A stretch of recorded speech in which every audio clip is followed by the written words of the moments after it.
All right. Okay, we're on the air now. We don't have to be too formal about being on the air, though. It's just now there's actual chance that someone's watching it. Um, all right, so I'm doing a special edition here of the Code and Supply podcast because, well, it's a medium that I have to do this kind of thing.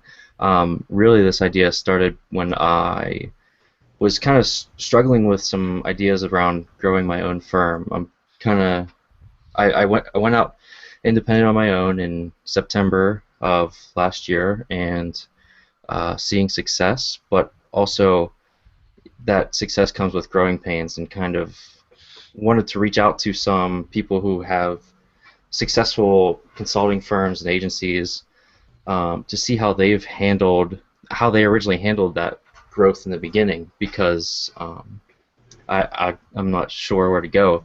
But I was going to do that on an individual level and just ask some people, what do you think and how did you handle this? But instead, I thought this is probably useful for a bunch of people. So why not just do it on camera, record it, and put it out there for the benefit of everybody. So I will do some quick introducing of Matt Griffin from Bearded, uh, Nick Jordan from Smashing Boxes, and Rob Harr from Sparkbox. If you want to maybe also give yourselves a quick intro and kind of say what you do and uh, what your companies are and specialize in. Let's start with Matt. Sure. Hi, my name is Matt Griffin, and I started a company called Bearded here in Pittsburgh, Pennsylvania in 2008. We started out as two people, and now we're six, although we just extended an offer to a seventh yesterday, and I think by the summer we'll be eight. We make websites and things. I guess I say what we do, right? We specialize in responsive work, and lately we've been doing a lot of design, content strategy, UX, and front end for custom web applications and collaborating with in-house development teams at organizations to do that. Okay. Nick? Hey, I'm Nick Jordan, CEO and co-founder of Smashing Boxes. We started as well with two people, my partner Brian and I, 5 years ago, as a design, strategy, and development shop. We had both come off of a failed startup, two separate startups actually. So we, had developers and all these people looking to kind of do something cool, and we never really came up with a big idea for the next, Facebook for dogs or what have you. So we kind of kept this consulting thing going. We're now almost 50 people. We're working on our handbooks and other HR-related documents as we speak. But yeah, it's kind of end-to-end in the digital product space. So we call ourselves a creative technology firm, but that's everything from product strategy to UI UX, front-end engineering, back-end. We use Ruby, a little bit of Python, and we have native mobile teams as well. And we just launched a growth engineering department this past year that's got two folks in it now, which is analytics, split testing, heat mapping, kind of on both the web and the mobile side. So, glad to be here. Thank you. Rob. Yeah, I am one half of the management team here at Sparkbox. We started in 2009 with 4 original partners. We now have 26 people, looking to be about 30 by the end of this year. We do web design and web dev for all kinds of different companies. Yeah, and something that kind of you guys just illustrated that I didn't really plan on when I was reaching out to people to be on this podcast is that there's like you represent a wide gamut of what growth looks like. Because I consider you all successful in your own right, but Matt's only at 6 people, and Smashing Boxes, what'd you say, is 50 something? About 50, so I think about 50, and 48 or something. Yeah, and 26 for Sparkbox. So all successful, but all different sizes and all different levels of growth almost. So I think that's really fantastic. And maybe we can start with Matt. I know, like, since you're the smallest team, how have you decided to be small? Is that intentional, or what do you think? It's easy to stay small. You just don't get big. Uh, and that it sort of reminds me the opposite of a smarmy teacher I had in ninth grade who suggested I was growing my hair out. And at the time, I actually wasn't planning on growing my hair out. I just hadn't had a haircut, and that's just what hair does. It just grows. But when she said that, I was such a precocious teenager that I immediately decided, yes, I am growing my hair out now. Damn it, because you don't like it. This is a terrible personality trait to put out in the world, really. But this is sort of the opposite, right? If you don't grow your business, you have a small business. I was very attached for a long time to the idea of a small business. In some ways, I still am. I've been told it's a very romantic idea of having a single small team of very talented people that fill a specific niche and together can do really good work.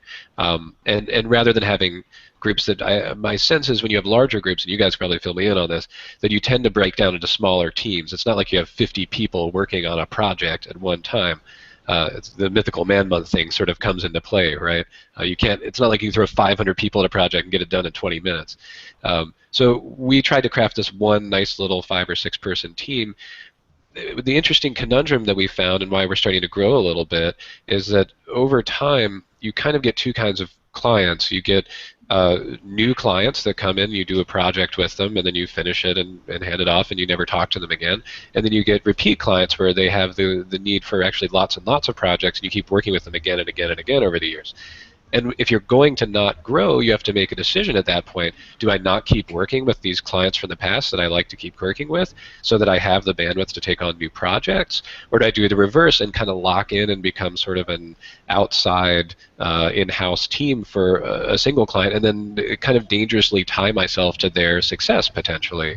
And I don't really like making that choice. I like doing work for continuing clients and I like taking on new projects, which means you kind of have to grow if you want to do that. Otherwise, it's not going to work. So that's what we're doing now. One of our clients we're very happy with right now has asked us to be their agency of record, and that means that we're going to be doing a lot more work for them. So we're expanding our team a little bit just so we can keep doing all of that work in addition to their continued work. And Nick, I think you're the only company that has multiple offices in this podcast. How did you decide to grow to the point where you have a Montreal or wherever coming up? Yeah, just kind of, some of it's trial and error. So, we've kind of experimented with having like distributed teams or remote workers, and we ended up kind of classifying it as two things. So one thing we called dispersed teams, and that was when people just worked anywhere and we kind of all checked in and did stuff. And that didn't really work that well for us because of how tightly knit our teams need to work, because they are small teams, to Matt's point. And having the ability to just sit next to somebody and hash stuff out. But what did seem to work okay, excuse me, was the idea of distributed teams. So if there is a place where several people can co-locate, then it starts to change the dynamic, and it could be something that could work well for us. When we first said, hey, let's open an office in San Francisco, it was like, well, let's do some business development there, which is kind of completely different than why we have an office in Montreal, and that's because we had a really valued senior person that was with us here in Durham for a while move back. Him and his wife were from there. She's an MD doctor, but does a lot of stuff with research with diseases and infectious diseases in the pediatric population. So that was a good life choice for them. We said, okay, cool, we'll support you going up there, and let's kind of form this distributed team concept around you. It's working out really well. So I think that the growth is more of a byproduct of what Matt mentioned, which is you don't just turn on the growth thing and okay, I'm gonna go easily sell 1 million customers and grow. It's like, no, people tell you if they want you to grow and you decide if you're gonna do it. So Yeah, we like helping people. We don't want to say no, because then if we say no, then eventually they'll say no to us, and then they're gone completely. So that's kind of that's how the new offices have come about. I mean, we do try to think about things a little bit in terms of how do we have that. How do we have a business development and relationship building machine that's out there in the world? Because for most of us, it's probably been us or a referral from the work that we've done. So, how do we de-risk that a little bit over the long term and, be intentional about having people out there or things that create awareness? So that kind of was part of the San Francisco idea. So we're just kind of testing stuff. I mean, just like everybody, and we'll see what becomes most effective, and roll with that. Cool. Do you mind if I jump in for a quick second? Yeah, I absolutely. had a thought that hadn't really occurred to me before, but from what Nick was saying, and I have a bit of a question for him about it. It seems to me like, well, I never thought of it this way, but expanding happens in discrete units that are unchangeable, which is people, right? Like, you can't hire half a person. I mean, you sort of can, but people aren't really things you can break down, right? So at Nick's size, at like a 50-person group, adding one person or losing one person is a much smaller change than for a group my size where we're 6 people adding another person or subtracting a person. That's actually a big change in our overhead. So it seems like maybe at the size we're at, the smaller size, or the size that you're dealing with, there's this hump you have to get over of hiring a certain number of people to the point where hiring another person isn't that scary, right? Does that make sense to you guys? Like at a certain point, you're like, one more person is negligible in the overhead. We don't care, right? Yeah. Let's just hire the good person and it'll happen. Yeah. That's like the reason basically for this podcast is I'm at one person. So 2 people is terrifying. You double your overhead, right? You double your work pipeline. Yeah, and that's actually where I was going to go with the next question.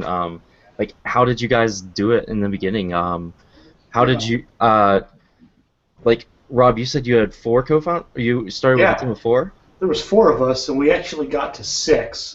And there was 2 employees with 4 co-founders, but we were just contractors at the time. So how did you come up with that relationship before Sparkbox was a thing? Yeah, so we started out doing contract to hire with those 2 guys. And the way that this is kind of funny, we decided we needed an office manager the size of 6 because we were all trying to answer the phone, and the great thing was with 4 co-founders and 2 contractors, there's no real payroll. There's no payroll taxes yet. So we brought in an office manager, and once we decided that she was working out, we said, you can be employee number 1 if you can figure out how to hire yourself and pay yourself. So that was the first set of overhead that we took on, and then we brought the other 2 guys on, and things started working from there. But I think that you can. It's a funny thing when you talking about growth because we all have margins, right? We all know if we're busy, are built to charge more than our costs are. And for any given number of new person you're going to bring on that's not overhead, the math always works if you're busy. So that means that you end up having to think about like, hey, am I really willing to indefinitely grow? And this is something that I've been like struggling with and thinking about a lot this year. Is I don't want to grow that much more. There's other constraints. There should be other constraints just besides unlimited profit, because then there's unlimited people to feed. So right now on our admin staff, we have 3 different people. We've got an office manager, a bookkeeper, and then a communication specialist that, for the most part, acts as me and Ben Callahan's assistant that takes care of all kinds of odds and ends, so we don't have to. And so what I've been trying to figure out is what is the right number to grow to where I don't have to add any more overhead, because that's the optimal place for the size of our business. I don't want, because not only do you add discrete people a number of 1, you also, if you go to add more overhead, you do that, we start hiring staff to do it in 1 too. And 1 person that more in our admin staff can support X number more employees.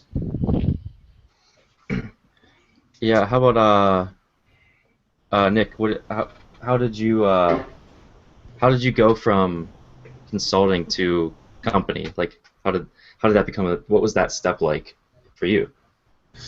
Um, well, yeah. So for Smashing Boxes, we were kind of like a company from day one. But my co-founder and I had been doing, a merry band of freelancer kind of thing. Me, him, another guy, kind of as the main, and then another guy and another girl here, and we would just get the money and split it basically. And it wasn't very. We were just doing projects till we thought of the next big idea, like I said before. But and being that we were all freelancers, we could just I would say charge whatever we needed to charge, but we weren't really proactively setting the price or the value of services. We were just reacting like, hey, I want an app and I want to pay this, which is something that right now seems very ridiculous. But you're working for $2 an hour, basically, like, sure, we'll take it. That seems about right.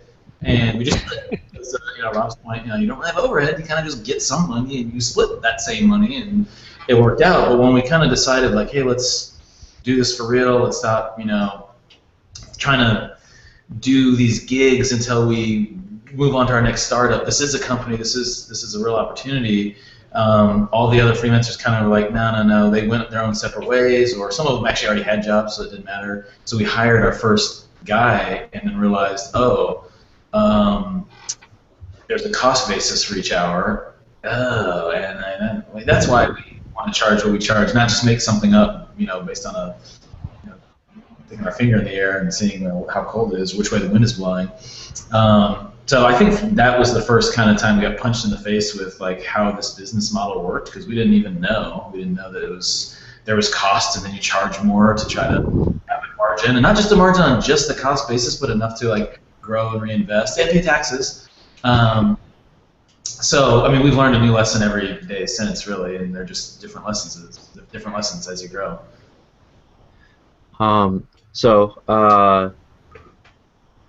Let's get a mistake from Matt. What early mistakes did you make when you were growing? Oh God, could we make it easier and say what did I get right? It'd be a much shorter list. Starting a business is a lot like having a baby. If anybody told you how hard it was going to be, no one would do it. And your goal basically with both is just to make as few you're going to make a lot of mistakes, but you hopefully don't make such huge, egregious, and frequent mistakes that you ruin the whole thing before you get going. Whether that's going out of business or, I guess, something unfortunate happening to your child, which luckily I've avoided both, but mostly through luck, I think. So what are some terrible things we did? Well, I think the thing Nick brings up is great. I even read a book about it, and it didn't like sink into me until much later that you really have to calculate profit, right? And profit is revenue minus overhead.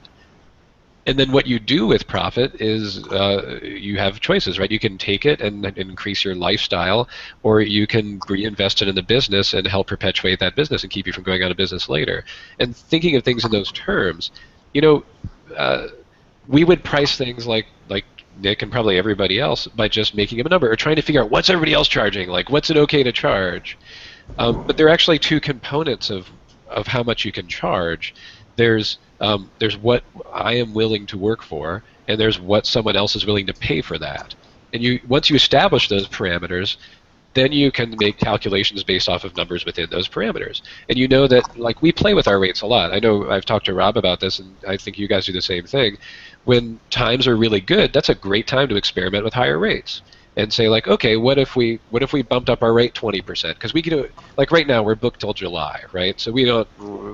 What are we going to do? We either hire a bunch of people real fast and magically make them work well so we take on more work, which doesn't actually work, or we raise our rates and try and book people from July outward and see what happens. And maybe nobody bites. And then you find out, okay, I guess I can't charge that much. Am I still happy with something slightly less than that? Or when times are bad, if you want, you can try lowering your rates and see if that brings in more work. I don't know. Did I get to a mistake yet? Yes, we charge too little. Here's another mistake. Here's a big one. This is actually a useful one. Not understanding a project when you start, and feeling too scared to tell people that you don't know what's going on. I I think having the confidence and assuredness to say I don't know whenever you actually don't know is very, very useful. So when somebody says, how much does it cost to build me this thing, and you have no idea, saying I don't know. I don't know how to build your thing. And in fact, the longer I've worked, the more I understand the depth of which I don't know how much it costs to build a thing. So we started doing something that I know also Sparkbox is into, and I think a lot of people are into, which is doing research phases and charging for that, and realizing that I could say that the energy that I expend and the skills that I bring to bear on coming to understand your problem. One of the byproducts of which is that I can accurately give you a cost of solving that problem, but that spending that time is worth money, and you should pay me to take some time and figure out your problem and tell you what a good solution is. And by the way, now that I know the solution, I can tell you how much it costs to enact that solution. That's a very reasonable way to proceed. And early on, we got sucked into things where it was like, I remember the first time we had a budget that was like $100,000, and it freaked me out, right? I'm like, $100,000, like I didn't know the end of $100,000 at that point, so I'm like, sure, yeah, we'll do anything. $100,000, we'll do anything. And we tried to build this gigantic application that did 8 million things, and that we let the client write the spec for it, and we didn't even fully understand it when we signed up. We just thought we would never see the end of that money, right? And then we ran out of the money, and we weren't tracking our time well, and at some point we realized that we were already like 80% over the budget that we had. It was a terrible conundrum. It was like we've done almost twice as many hours as we had planned on doing, as we could possibly be paid for. We still haven't gotten paid all the money, and we're not done yet because it's like infinite list of stuff that's ill-defined. We ended up not having to. We went twice over budget almost, and we ended up not getting the final payment to make them happy because we couldn't finish the project. We ended up having to sort of split on that project at the end after working on it for a year and doing a lot of it, maybe 80% of the project. But we realized we had to just get out and not make them angry in the process. So we said, okay, keep your last payment, go pay somebody else to finish it.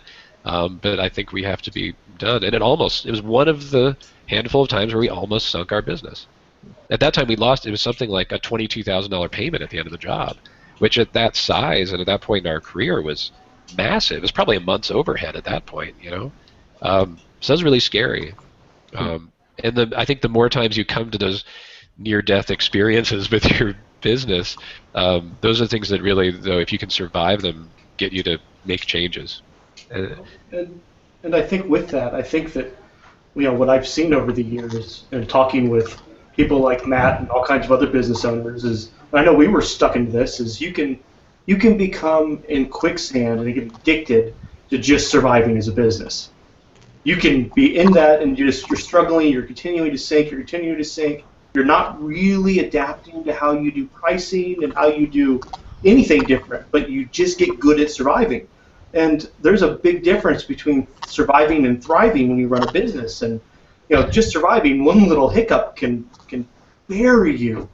That sucks. It's this whole feeling of like not really adapting and not understanding what things go into it. And I know one of the biggest things that we kind of did early up is, I think most people go through this, is we believe as technicians or designers or developers that what it takes to run a business when we first start are the same skills that we've developed writing code or doing designs. And I'm here to tell you, those are two Venn diagrams that don't overlap. There is very, very little piece, there's a lot of overlap. And I've come to believe that if all you want to do is write code or do design or whatever it is you do, then the worst thing you could possibly do is start a business because you won't do it anymore. It's just the way it is. It's not a bad thing, but you just have to go through the learning process. It's back to the beginning and relearning everything you thought you knew over again. And I think you can, we're really developers and designers are optimistic mothers. We just are. We believe everything will go well, that we're not going to run out of budget, we'll do the right thing, and we also believe that if we just had this one last piece for our portfolio, then the next time we can charge enough money, or the next client. And we fool ourselves into thinking that clients grow with you. They don't. When you move up in pricing tiers and you want to move statuses, those clients will go find somebody else in that pricing tier to work with. And those are some hard lessons to learn. When we started Bearded, my philosophy was we'll just do great work for clients we care about, and everything else will sort itself out. We'll get a great reputation, work will show up, and then how can you not be profitable doing the best work, right? It's not true at all. You can sink your business 10 times over doing the best work in the world if you're not structuring things in a sustainable way. Great work isn't enough. Otherwise, there'd be a lot more profitable companies in this industry. Yeah, it's true. So how did you guys learn these lessons? Did you have trial and error, or was there some? Did you look up to someone that had succeeded in doing this before you, or how? Matt, you seem to. I'm going to let somebody else answer, because I am about to expose one of my other mistakes, which is I didn't plug in my laptop and my battery is about to die. So I'm going to go grab a charger and let somebody else answer. All right. How about you, Nick? Yeah, that's obviously I don't think there are really like finite lessons that you like. Oh, I tried this and it was wrong. I think the whole journey is one big kind of continuous learning process. And you're making small kind of incremental improvements as you go, as you kind of get, you touch the stove. Oop, ow, that's hot. Like, I'm not going to do that again. But maybe if I turn this way and touch the stove again, oh, shit, it's still hot. So it is through doing that you can get the actual type of feedback that you need to make a real change. I mean, I think I have a bias towards action. So, instead of planning out every move like extra cautiously or sitting and thinking about like my price points or profitability or metrics or things I'm going to use to track this, that, or the other, we kind of just do it and go by gut feeling, and then we start to learn once we're actually out there. So trial and error and a bias towards action is how you learn the lessons. Depending on the audience that we're talking to here, though, it's good to have some kind of framework of what you're trying to achieve. So, not like a 20-page business plan, but have some idea of how mechanics and economics of this will work. We all are kind of starting with that premise of we generally know how it works, and we've just messed up a lot of stuff. But yeah, I think it's trial and error. I think one of the mistakes we've made, or I've personally made, is I have a hard time like just firing people or things. So you have an idea, and you're into it, and you think it's going to work, and maybe that's a person like you thought would work out. You kind of are hitting the warning signs, and you're like, oh man, we built up or that client who just halfway through it's just red flag after red flag. And you're like, no, we can turn it around with them, or that idea of a team or an apartment or a whatever business idea. It's like holding on to stuff for too long is like running after that. I think it's something what Rob said before, which is when you're small, growing, and figuring these things out, you don't have a lot of cushion to afford like costly mistakes. So especially when you are making or have made a mistake, it's important to minimize your damage as quickly as possible to promote the kind of best chance of survival. Yeah, learning a lesson. Yeah, and that's kind of like the law of sunk costs, right? Yeah. It's understanding that the money you've spent into something or somebody or a client or whatever is gone. There is nothing you can do to get it back, and sometimes the best thing to do is kiss it goodbye, not put more money into it. And those are hard lessons to learn because we're optimistic. We want to believe we know what we're doing, and we don't. For us, like for the first 2 years, we kind of ran the business, and for the first 2 years, we kind of tried to run it in the ground because we didn't pay attention, and nobody was running the business at that point.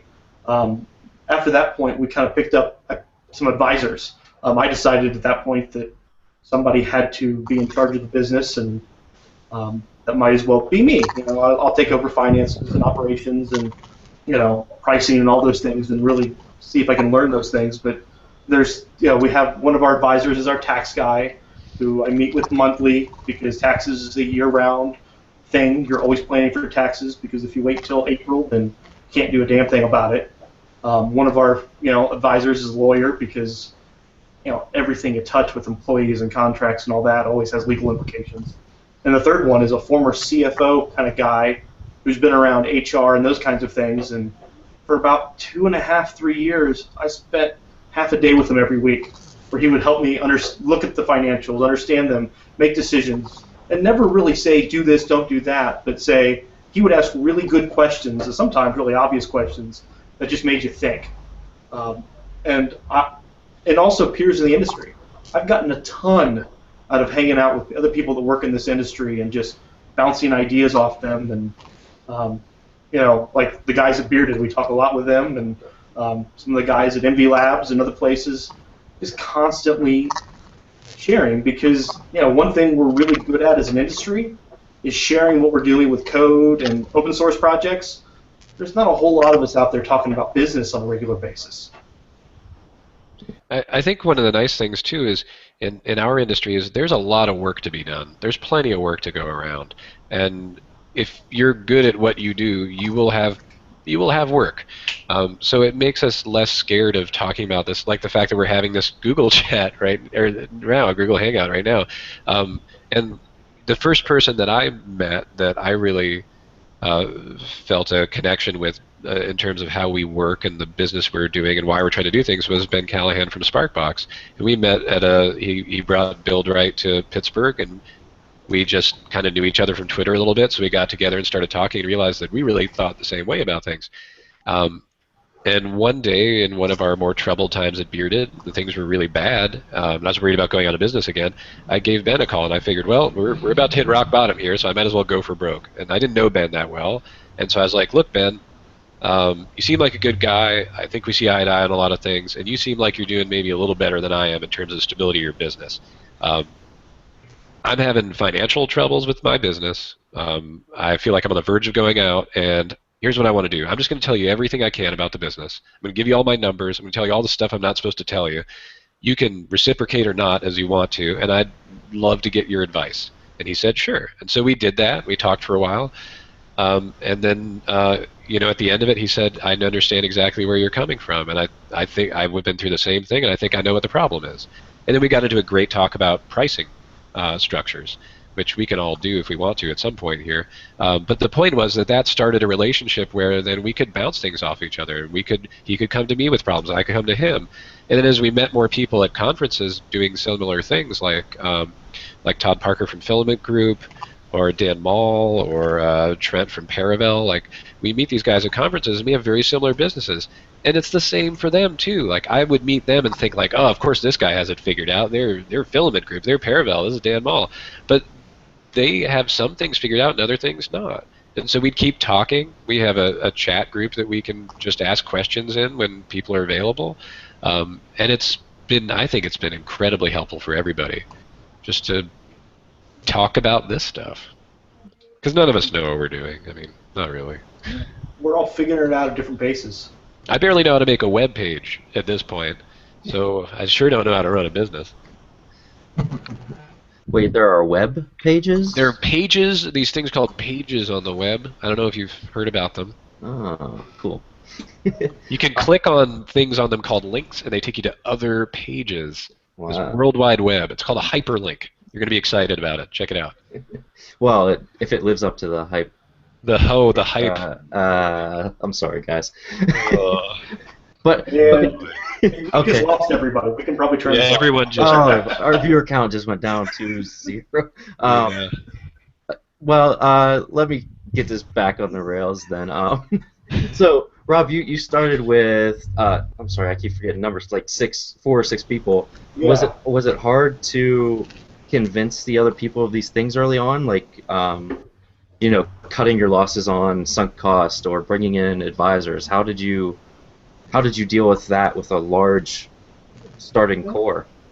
Well, we had like I said, there's 4 owners, and once you get near to the end and people miss paychecks, it's pretty easy if you can turn it around and sustain that for a little while, and you start seeing the value of that over time. They start trusting you, believe it or not. So there is 4 owners still today.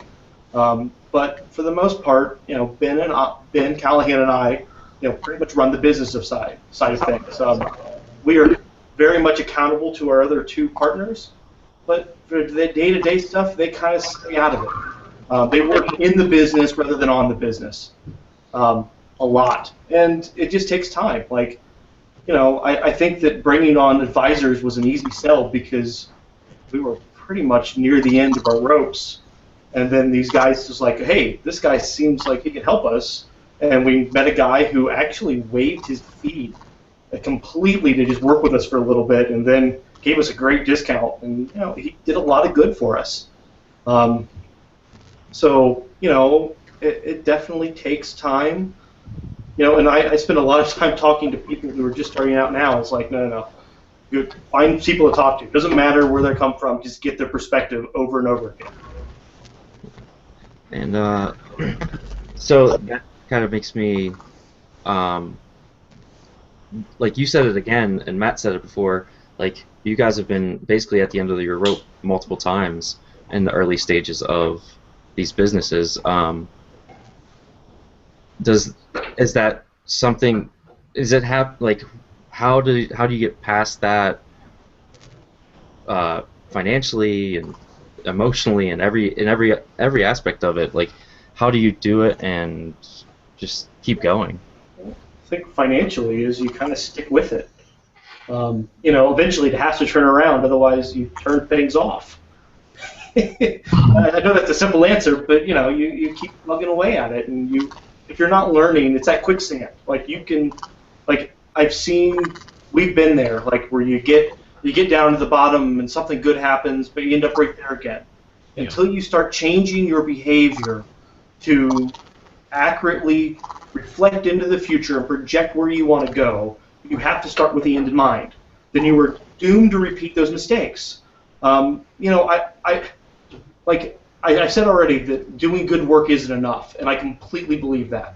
I also believe that it takes something else to have run a good business, and that's luck. And we don't like to talk about that. I honestly think that what happened with us is we were investing in the right things, and we made decisions that allowed us to take advantage when we got lucky. And it's like I have this idea that we were running around with this bottle waiting for lightning to strike, and when it did, we capped it. But I think you can also totally make decisions that prevent you from taking advantage and being lucky. And so one of the things that I'm constantly telling people, and Matt and I had this conversation a couple weeks ago, was you just have to not make the dumb choices that'll put you out until you last long enough to figure it out. Yeah, that's pretty much it. I think there are a couple of detailed things I could say about that.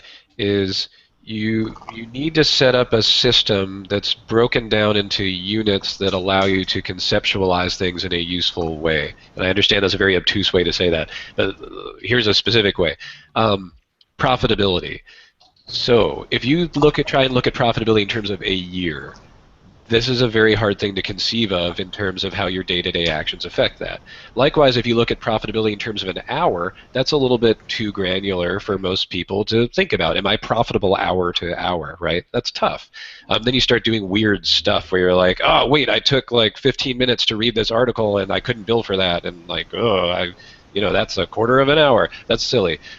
So finding a good sweet spot there, and for us it's usually per week, even per day is too granular, but if we know how much our overhead is every single week, and we know how much money we have to make that week to break even, and then how much money we're aiming to make to be reasonably profitable, and then we know when we're losing money, and at the end of every week you can just check those stats, because we all track our time quite well, and see where are we, and you can check in on Wednesday and see where are we on the week. Do we need to push a little harder right now? Are we cool? Can we lay back? Are we feeling burned out? Do we need to take a little break? Can we afford that? So I find looking at terms of every week how profitable are you is really nice. We do a little trick there too that's sort of like setting your clock a little too fast so you're on time, which is we calculate everything. We calculate our overhead in terms of months, but we do our profit in revenue in terms of weeks. So we get a few bonuses in there. Whenever you have a 5-week month or anything over 4 weeks, that's just extra revenue. That's basically pure profit, which is kind of nice in terms of the way we think about it mentally. Yeah. And I think those kind of things are awesome. Like, I think one of the things I'm constantly looking for is hacks or tricks that allow me to blissfully ignore big problems. So one of the things that I think that most businesses, service type businesses, struggle with, and I know we did before, was cash flow. Good cash flow is like deodorant. It can cover a lot of smells if it's good, but if you have really bad cash flow, an otherwise profitable company can go out of business. So one of the things we started doing is invoicing every single week. We invoice every single week, and we start negotiating at 15-day terms. That fixes my cash flow problem. I don't have to think about it. It allows me to focus on utilization and getting work done, and the cash flow takes care of itself because I've set up business processes and put things in my negotiated my terms to allow that for me not to worry about that too much. Now, we still check it every week and all that, but it's not something that stresses me out anymore. And I can point to several examples of things that I've been like, that's hard. How do I make it easier? Is there a hack I can put in place so that I can kind of ignore it? And same thing with, like Matt was saying about hours and all this stuff. Those are all like abstract concepts. And what is the one thing I can focus on? And for me, the thing that I worry most about is utilization. I have utilization goals for all of our people. They know what their utilization goal is for each week and how many hours we expect. And that's basically what we track, because what gets measured gets done. So we track their utilization. They know what their goals are. I know what their goals are. I can share those goals. And we're not talking about money every single week with all of our employees, but it's like, hey, you're a little light, what's going on? Talk to me. Those become indicators for other conversations. So we basically, and I'll just, since we're sharing, right? This isn't live or anything. We basically ask all of our full-timers to bill 32 hours a week. Between 30 and 32 hours. That gives 8 to 10 hours to do research, write talks, do podcasts, or whatever else is going on in the world. Stay current, participate on Twitter, be a good office citizen, and all those things like that. But that pretty much, and we don't track other time. It's funny, like every new person that starts is like, well, where do I put my time? I'm like, well, you put your billable hours in Harvest. Well, where do I put the rest of it? I said, I don't really care about the rest of it. well, what do you mean? Like, they want that hit. They want to feel good because they got to 40. And that doesn't affect the business one iota. What I want them to feel good about is meet, so we lined up their individual goals with the business objectives, and things take care of themselves. So you guys have talked a lot about overhead, and I'm just gonna get like really like specific, like what kind of things go into that, and I guess I'll ask that of Nick, because he is probably the largest with multiple offices and HR people and everything coming in. What kind of things do you have to account for? This hasn't changed. Well, it's changed a little bit recently, but pretty much it's like rent and salaries. So, the two other offices that we have, rent is nominal. Small places, startup kind of co-ops type of buildings, but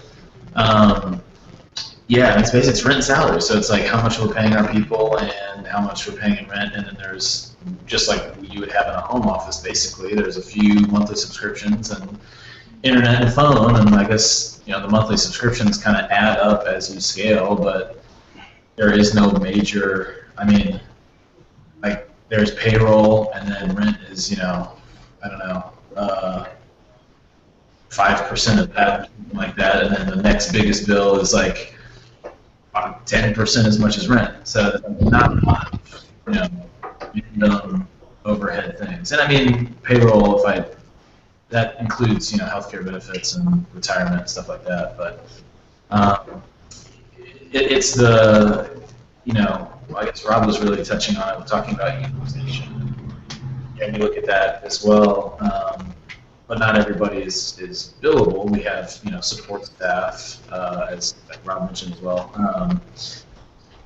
This year, well, not this year, 2014, we added a few kind of key people, to kind of come in and be in leadership. And before that, we might have had 1 or 2 or 3 or maybe 4 people kind of intentionally not billable, doing business development or marketing or operations and resource management.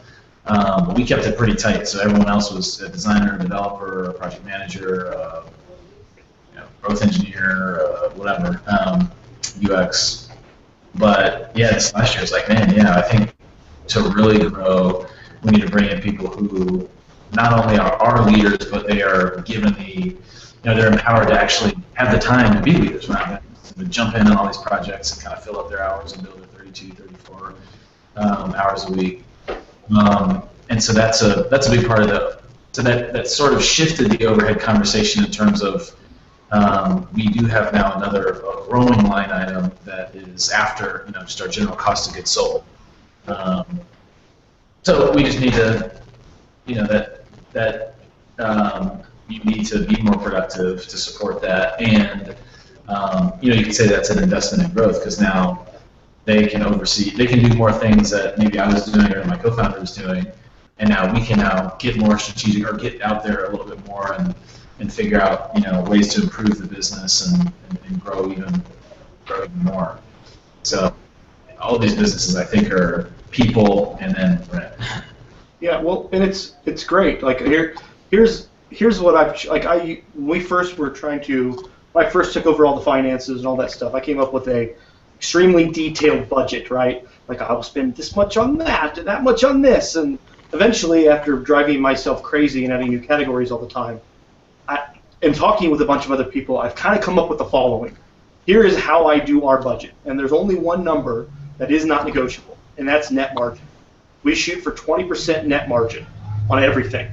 The rest of the numbers that I'm going to share are where I think are flexible, but I think that most businesses like us should shoot for spending between 58 and 60% of their budget on compensation, and that includes benefits, payroll, that's admin stuff, that's everything. About 5% on advertising and marketing, 6% on rent, and 11% on general administrative stuff. And that's all the other things, all the other like food, office, or major improvements or things like that. And basically, if you add those numbers up, that leaves you with 20% margins. And if I can keep everything packed to that kind of budget, then that's another hack to manage the business, and I know where I'm spending. So if I want to do a bunch of raises, I can use that 58% to say, well, here's what my revenue needs to be to support this many salaries. And keep doing those calculations and measuring the business on a week-by-week basis in these buckets to figure out where things are going and why they're going that way. Yeah, I think kind of if I step back from what I just said and what Rob's talking about and think about what's helpful to an audience, it's really like not what is the overhead, because I mean, similar to what Rob was saying, it's like the things that I could control that were like really, really variable, like did we spend too much on food or supplies? I mean, it was like 1% of what we spent a month. Like, if we spent $100,000 as our overhead, that was like there was 1,000 that I could have really worked hard to get it out of there. And it's like, fuck, man, that's not a good use of my time. Doesn't mean be sloppy and like let that go up by 20%, but it's like it's pricing, it's cash flow, and it's your ability to manage your capacity, or manage your utilization, which is a lot hard, due to like sales and business development, or moving things along at the right speed, because you're going to just always spend 50 to 60% of the money you get on the people that you have, and the killers are getting into a bad situation where someone doesn't pay, getting into a bad situation where you actually had to put in twice as much work on a project, which means you lost 20%, arguably. It's the real, like the basic one-on-ones that are end up being what make or break a lot of businesses in our industry, is more so than the really granular metrics and percentages. Yeah, well, it's totally about the people. I mean, and to the point of we keep talking, going back about this financing and people not paying. Like, I'm convinced as business owners, we can finance our own freedom. People get into owning businesses and running businesses because they don't want to have bosses. They want freedom. They want autonomy. And what they ultimately find is they become slaves to payroll. They become slaves to their business. So I think the best thing we can do if you can get there, is you can finance your own freedom. You can finance better businesses in the future by being good with our cash today. And you have to realize, like, one of the things that took a while that I'm, finally to realize is there's a difference between savings and operating cash, and how you manage those two. Operating cash, you probably need, close to 50% more than your longest term limit on your invoices. So if you're willing to negotiate for 45 days, you probably need 60 days worth of cash and operating cash. Now, our savings account, that's a whole other issue. But for us, I sleep really well at night knowing that I've got a quarter in my savings account that I can run for a quarter. Most businesses in our space, they have less than 60 days cash they can rely on. And those guys don't sleep very well. I've talked to them. I've been them, and I didn't sleep very well. I sleep like a baby at night most of the time. Yeah, I have to tell you, like we can. I mean, money is a funny thing to talk about for me anyway. It's pretty low on the list of things for why I started a business, and I mean, because we literally had a list. I think that's probably true for any of us, because we're all fairly smart people, and if your top goal is making money, then you picked a very bad industry to do that in.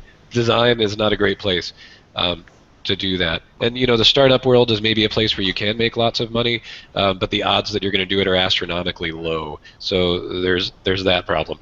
The reason I got into doing what I do is I wanted to make my favorite job, and I've been enormously successful at doing that.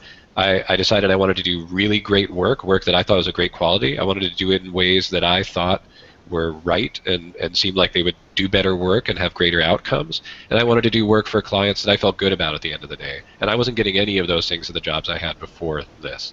And then I made that job for myself. And that was easy to fix, actually, because you can just decide, nope, we're not showing clients bad work, so all our work's going to be good, right? Or at least we think it is. We're only going to work for great clients, so I'm just going to not take clients that I think are doing awful things in the world. Those are pretty easy things to just decide and do. The thing that I spent years trying to get, or I didn't spend years, but it took years for me to get my head around it, was that another great quality of life thing is knowing you have enough money in the bank that you're not about to go out of business. So I was doing great work. I felt great about my clients. It was a huge relief to not work with jags all day long, because now I get to work with people I actually like hanging out with, which is terrific too. But I would wake up in the middle of the night on a Saturday or a Sunday and run up to the attic and boot up my computer and open up Harvest and start like writing stuff down, or FreshBooks or whatever we're using then, and start figuring out when I thought checks would show up down to the day so that our bank account didn't hit zero. And I remember doing calculations one fourth quarter where I was looking at like, okay, on this day we're going to have $300 in our bank account. And that was terrifying, right? Like, no matter what your overhead is, having $300 in the bank account is not an okay thing. Unless it's like just you, right? Even then, like, you probably have rent to pay in a few weeks. So that was an awful, awful experience. And even though I created a job that day to day was wonderful, and in terms of its mission and its vision was fantastic, I was kind of a wreck because I just didn't have enough money to get by. Like my the pyramid of needs, or whatever it's called, the sort of psychological pyramid of needs, that you have like survival stuff at the bottom. So just as a human being, like, you need food, you need shelter, you need water. And then you sort of go up the pyramid to things like love and friendship and entertainment and, various more esoteric forms of happiness that we pursue in this country. The business was the same way, except I went after the esoteric happiness before I figured out the basics of survival. Because if you don't have any money in the bank, you're not surviving. You're going to go out of business, and then you're going to have to go back to a job you didn't like, which isn't very much fun. So as much as we talk about money, it's really to further this sort of loftier pursuit of having an amazing job and pursuing ideals that we hold dear, whether that's quality of work, quality of life, quality of our clients, some sort of mission-driven thing, whatever it is. This is all just a means to an end, right? Otherwise, we'd all be doctors or whoever makes money in this world. It's taking care of people. That's what it is for us. It's the families that make up Sparkbox. Those are the most important thing. That's what we prioritize over anything. And, I want the business to be financially secure as much for them as I do for myself. I've said this from the beginning. If this thing rolls over tomorrow and dies, I've made relatively good investments in my skill set. I'm hireable. I may be a bigger butthead now than I was when I started this, but that's my own problem, and I'll get over that. But what I don't want to do is leave the people that that believed in the thing that we were building, who decided to follow us, leave them stranded. And I think they're all more than hireable, but they got on the bus. They're here hanging out with me. They're willing to follow Ben and I wherever we choose to lead them, for the most part so far. Maybe we haven't tried to test their patience either, but I've got an interesting segue here for you, Rob, or at least I hope it's interesting for both of you guys, or all of you guys. Because something you talk about really sort of resonates with me, this idea that I feel like I have a responsibility to the people I employ and to the other partners at Bearded, that because they've trusted me to do this thing together, that they're my responsibility. And that, that may or may not be true, but I think it's connected to the feeling that when people decide to leave, which they inevitably will, and as you grow, the more you're going to lose even more people, right? Oh yeah. When people quit, it feels almost like it's like an emotional thing, It's like, what did I do wrong? How did I not support them? How did I not create their perfect job so that they wanted to stay? And the truth is, it's just a natural part of careers. Is like you learn and get better and prepare for your next job and move on. But I don't know. How do you guys feel about that? Like, how do you cope with that? I think there are seasons for all things. Because when our first employee left, and was followed by our second, followed by our third, and they all went to the same place, and the first guy hired the other two. I was wrecked as a person. I was like, well, we had this team, and we were a family. Like, what was going on, and what did I do? Where I've ended up over the years is there's seasons for things. People will move on, and that's perfectly healthy. Sparkbox, believe it or not, isn't my first job in this industry. And if I divide the world up into two different kinds of companies. There's talent producers and there's talent consumers. And Sparkbox, because we're in Dayton, Ohio, and we're going to stay in Dayton, Ohio, and we love Dayton, Ohio, we have to be a talent producer. So we put a lot of energy into our apprentice program and growing new talent and giving people a chance and teaching them what we know and making them valuable. That means we hire a bunch of young people. And what young people realize, they just don't know. They need to go test the waters. Like, some people they want to find out if the grass is greener. And I can't blame them for that, because, hell, I did that. I was at my first job for 5 years, and then I went and took a high-level consulting position at a place where I travel a whole lot and see the world. That wasn't the greatest job. It actually sucked worse than my first job. But I needed to go do it because somebody offered me some stupid salary to go do it. It was something that, like it was a rite of passage. And there are seasons for people, and I want to flip the script. I don't want to be sad, and I'm not sad anymore when people want to move on. I want to celebrate the time they were here. That's the real trick. Is let's let them, I like to talk about them almost like they become Sparkbox alumni. And that's just part of our mission, because our mission is to inspire a better web and to teach, and by putting people out in the world that we've helped get to someplace different, that becomes part of our legacy. That's the only thing at the end of the day that'll last about this business, is the people we've touched. Yeah. I'll jump in on that real quick before we wrap, but it comes back to two things. One is, we talked a lot about finances, but that's not really the why. That's no one's why in this group, at least. Mine was, I love the challenge. Startups is about solving problems and seeing new opportunities. And then you quickly get into, that's maybe my internal trigger, but then you kind of quickly get into that external trigger, which is, oh crap, now people are depending on me. I've made a promise to them. They've gotten on my bus, and now I better, sell the shit out of this next project, or impress the client, or I better go drive over there to make sure I collect the paycheck or whatever, so that people get paid and can take care of themselves and fulfill the promises I've made. And because of that, going back to Matt's comment, that when someone moves on, man, it hurts so bad, because you're like, dude, I've gone to many great extents to keep this thing rolling so that you could live a great life. that's on the one half where I'm hurt because it's just, but the other half is I'm so excited that you actually worked here, you contributed to us, you bought into me, like I sold you something, you like believed in it, thank you, and you now became more valuable to somebody else. So it's like an ultimate compliment. So it's definitely a happy and a sad moment when you lose somebody, assuming you didn't like just fire them, but assuming you lose them when they move on because it hurts because of how much you put into them and how much you work to make even that possible. But it's rewarding to know that the people that you recruit and have identified and that you develop are out in the world making a positive contribution. Well, you guys have you really guys have a lot, have helped me a lot, and there's so much more I want to ask, but also I want to keep this to like a reasonable limit for people to listen to while they're driving or something. So no one's going to listen to like an 8-hour long podcast, like the information I could get out of you guys. So we could do an 8-hour podcast too. We could just keep talking. Yeah, I guarantee you. Just getting warmed up. I'm gonna stretch a little, and then I'll just take a quick break for meals and stuff. I've got bourbon within arm's reach. Let's just do this. It's gonna be like a John Bonham drum solo here, guys. Yeah. Yeah, but I guess I just want to say thank you to all you, and maybe give you guys a chance to wrap up and tell people where they can follow you on Twitter and stuff. Just so they can maybe reach out to you themselves and ask some questions. Let's start with Matt.